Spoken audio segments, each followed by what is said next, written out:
Hello mga day, this is me, Nika, as content creator, age of 11. Hello mga day! Sorry mga day, di ko na nabidyoan ang itsura ko. Bagong gising lang nga ako. Inutusan tuloy ako ng aking papa na magsaing. Yan tuloy, inutusan tuloy tayo na magsaing. Dapat din na ako gumising. By the way mga day, ngayon ko lang na-upload. Hapon na kasi kami nakauwi. Panoorin nyo na lang hanggang dulo para malaman nyo kung saan ako galing. Dito lang ako sa labas maglilinis ng kanin.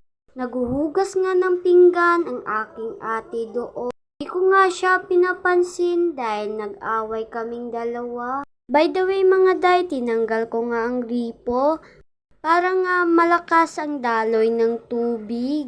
Swerte ko naman bukas mga day. Lunes nga naman bukas pero holiday. Diba ang swerte natin?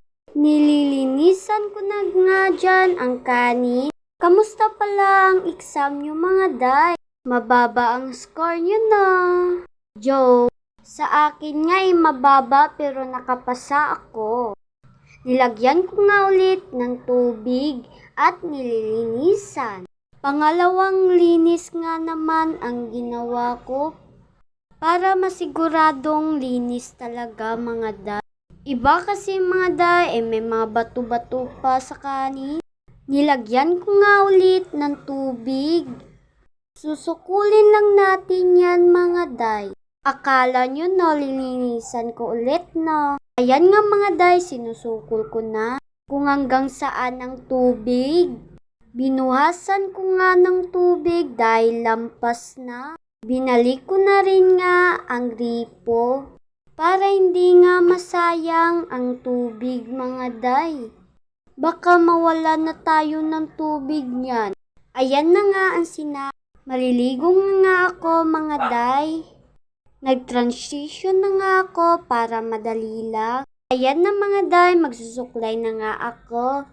Kahit nga may shampoo at keratin nga yan mga day, ang sunit pa rin ng buhok. Ang haba na nga ng buhok ko. Kaya nga nahihirapan ako magsuklay ng aking buhok kasi mahaba nga siya. May pupuntahan nga tayo ngayon mga day, kaya nagligo na rin nga ako. Pupunta nga kami sa may tapikan. Ewan ko nga mga day kung ano ang gagawin namin dun.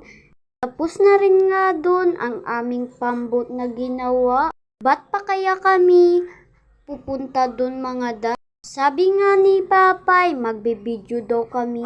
Ayan na nga mga day, tapos nagtaka nga ako ba't may dala kaming balde.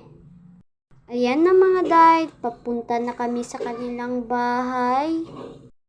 Yan nga mga day, nakarating rin kami. Ayan na mga day, nakita nyo na ba kung ano ang pinunta namin dito? Kaya bye bye!